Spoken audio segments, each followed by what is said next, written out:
আসসালামু আলাইকুম। সবাইকে স্বাগত জানাচ্ছি। আমি নাসরুল ইসলাম তন্ময়। শুরুতে বিআরবি কেবল সংবাদ শিরোনাম। বাংলাদেশের সর্বশেষ গুরুত্বপূর্ণ আপডেট সংবাদে আপনাকে স্বাগত। শুরুতেই সংবাদ শিরোনাম, পরে বিস্তারিত।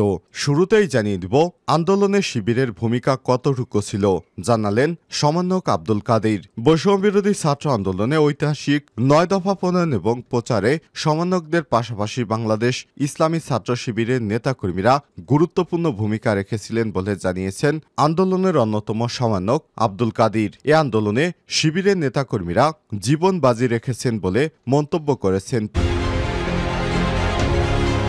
তিনি। এরপর জানিয়ে দিব লক্ষ্মীপুরে আওয়ামী লীগ নেতাকে পিটিয়ে হত্যা। লক্ষ্মীপুরে বাড়িতে ঢুকে ধাওয়া করে নূর আলম ওরফে নুরু টেলার নামে এক আওয়ামী লীগ নেতাকে পিটিয়ে হত্যা করেছে দুর্বৃত্তরা। নিহত নুরু চন্দ্রগঞ্জ ইউনিয়নের ২ নম্বর ওয়ার্ড আওয়ামী লীগের সাধারণ সম্পাদক এবং পেশায় দর্জি ছিলেন।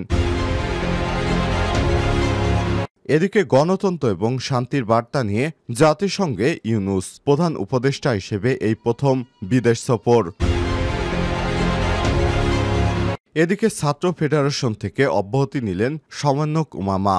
বৈষম্যবিরোধী ছাত্র আন্দোলনের কেন্দ্রীয় সমন্বয়ক উমামা ফাতেমা ছাত্র সংগঠন ছাত্র ফেডারেশন ঢাকা বিশ্ববিদ্যালয় শাখার সদস্য সচিব ছিলেন। তিনি এই পদ থেকে অব্যাহতি নিয়েছেন।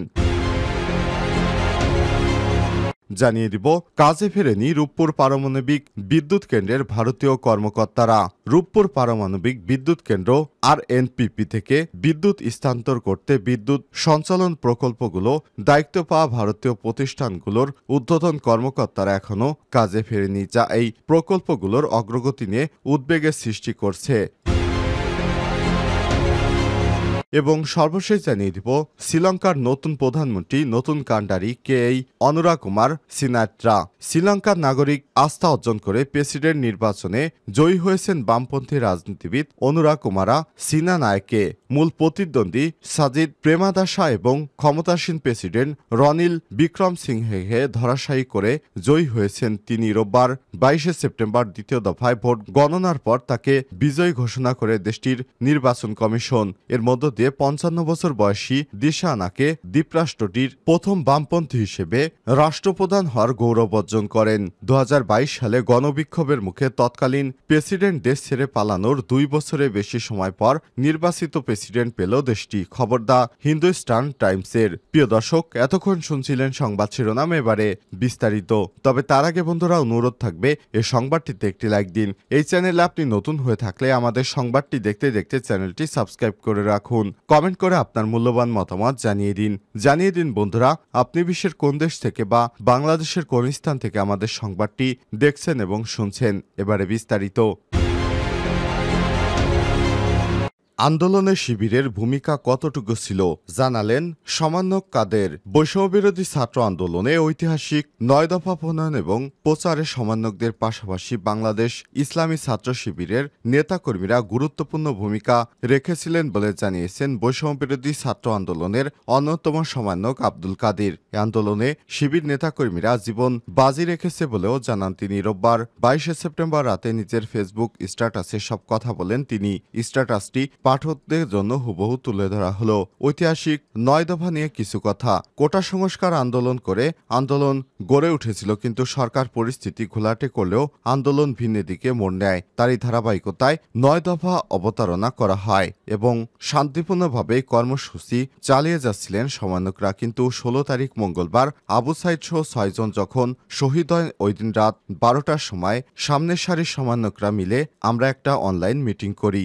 মিটিংয়ে প্রথমে এজেন্ডাই ছিল আজকে যে ৬ জন শহীদ হলো, এই ৬টা লাশের বিনিময়ে শুধু কোটা সংস্কার নাকি আমরা অন্য কিছু চাই। ৬টা লাশের বিনিময়ে শুধু কোটা সংস্কার হতে পারে না। পরবর্তী দীর্ঘক্ষণ আলাপ আলোচনা করার পর এই আলোচনায় স্বরাষ্ট্রমন্ত্রীর পদত্যাগের দাবি সহ কিছু দাবি উঠে আসে।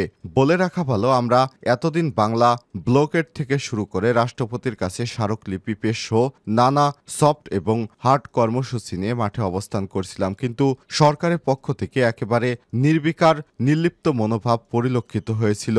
আলাপ আলোচনা ধারে নাই সরকার, কেবল হাইকোর্টের কাঁধে বন্দুক রেখে চুপচাপ সময় পার করছিল সরকার। কিন্তু পরিস্থিতি যখন বেগতিক হয়ে যায় তখন 6 জন শহীদ হয়। ওই দিন সরকার আলোচনার জন্য তোড়জোড় শুরু করে, আমাদেরকে বিভিন্নভাবে চাপ দিতে থাকে আলোচনায় বসার জন্য। কিন্তু আমরা আলোচনার আহ্বানকে বারবারের মতোই প্রত্যাখ্যান করেছি, নিজেদের দৃঢ় অবস্থান প্রকাশ করি। যদিও বাহির থেকে আলোচনায় বসার নানা রকম চাপ ছিল, আন্দোলন চালিয়ে নেয়ার মতো মাঠে কোনো সিনিয়র নেতা ছিল না, কারণ 6 সমন্বয়ক তখন পুলিশের হেফাজতে ছিলেন। আসিফ নাহিদ ভাইকে গুম করে রেখেছে। আমি 7-5 না ভেবে রিস্ক নেওয়ার সিদ্ধান্ত নেই। ওই দিন জুমার নামাজের পর যাত্রাবাড়িতে কয়েকজন শহীদ হয়। সবগুলো আমার চোখের সামনেই ঘটছিল। মানুষকে পাখির মতো গুলি করে মেরে ফেলছিল পুলিশ বাহিনী। এটা আমি কোনোভাবেই মেনে নিতে পারছিলাম না।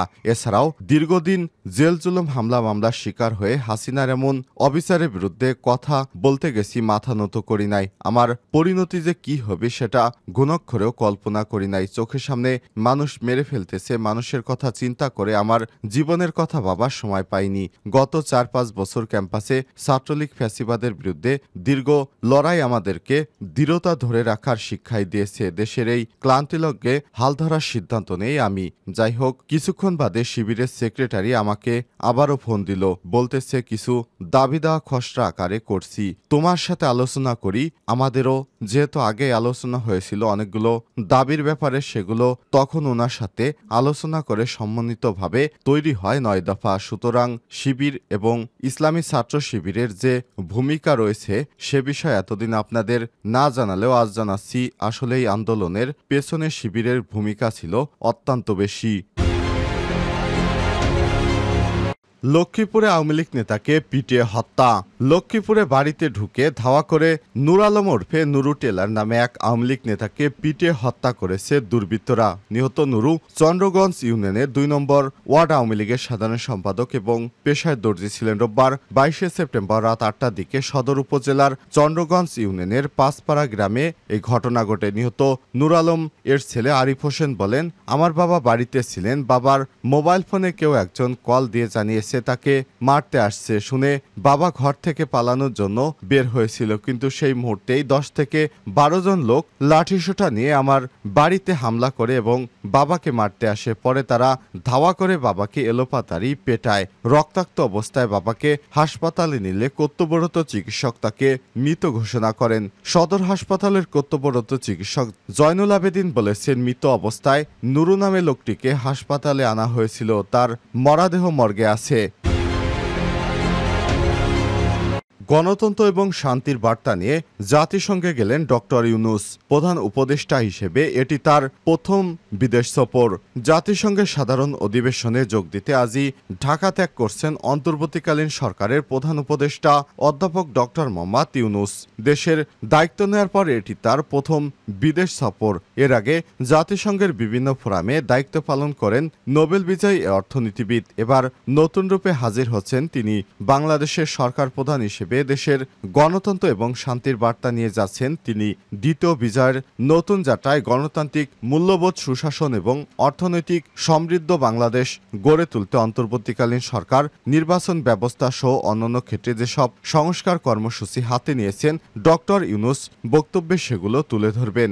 বিশ্ববরেণ্য এই গুণী ব্যক্তিকে বরণে অনেক দেশের সরকার প্রধান এবং উন্নয়ন সংস্থার শীর্ষ ব্যক্তিরাও অধীর আগ্রহে বসে আছেন। পররাষ্ট্র মন্ত্রণালয়ের সূত্র থেকে জানা গেছে, অন্তর্বর্তীকালীন সরকারের প্রধান উপদেষ্টা ডক্টর ইউনূস 27 সেপ্টেম্বর জাতিসংঘের সাধারণ অধিবেশনের 79তম অধিবেশনে ভাষণ দেবেন। এতে তিনি দেশে জুলাই আগস্টে সংগঠিত বৈষম্যবিরোধী ছাত্র আন্দোলনের প্রেক্ষাপটে ছাত্র জনতার গণ অভ্যুত্থানের বীরগাথা কর্মকাণ্ড তুলে ধরবেন। একই সঙ্গে রাজনৈতিক পথ পরিবর্তনের পর রাষ্ট্র মেরামত এবং অন্তর্বর্তীকালীন সরকারের নেয়া সংস্কার কার্যক্রম বিশ্ববাসীর সামনে উপস্থাপন করবেন প্রধান উপদেষ্টা ডক্টর মোহাম্মদ ইউনূস। এর আগে অধিবেশনের ফাঁকে মার্কিন প্রেসিডেন্ট জো বাইডেনের সাথে অন্তর্বর্তীকালীন সরকারের প্রধান উপদেষ্টা ডক্টর মোহাম্মদ ইউনূসের সঙ্গে দ্বিপক্ষীয় বৈঠক করতে যাচ্ছেন।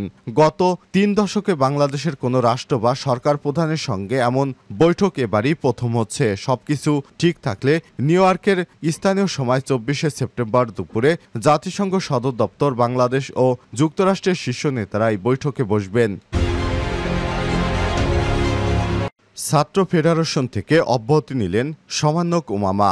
বৈষম্যবিরোধী ছাত্র আন্দোলনের কেন্দ্রীয় সমন্বয়ক উমামা ছাত্র ফেডারেশন ঢাকা বিশ্ববিদ্যালয়ের শাখা সদস্য সচিব ছিলেন। তিনি এই পদ থেকে অব্যাহতি নিয়েছেন। রোববার 22শে সেপ্টেম্বর সামাজিক যোগাযোগ মাধ্যম ফেসবুক অ্যাকাউন্টে রাজনৈতিক পরিচয় তুলে ধরে পদ থেকে অব্যাহতি নেয়ার একটি পোস্ট দিয়েছেন উমামা। ফেসবুকে দেয়া পোস্টে তিনি লিখেছেন, নতুন রাজনৈতিক বাস্তবতার পরিপ্রেক্ষিতে আমি উমামা ফাতেমা বাংলাদেশ ছাত্র ফেডারেশন ঢাকা বিশ্ববিদ্যালয় শাখার সকল দায়িত্ব থেকে অব্যাহতি নিলাম। পোস্টে তিনি আরও লিখেছেন, বাংলাদেশ ছাত্র ফেডারেশনের সঙ্গে আমার দীর্ঘদিনের পথ চলা। এই জুলাই গণ অভ্যুত্থানে আমি বৈষম্যবিরোধী ছাত্র আন্দোলনের কেন্দ্রীয় সমন্বয়কের দায়িত্ব পালন করেছি। জুলাই গণ অভ্যুত্থান আমাদের অনেক চিন্তা চেতনার জগৎটাকে যেমন পাল্টে দিয়েছে, তেমনি কাজের পরিসরও ব্যাপক মাত্রায় বিস্তৃত করেছে।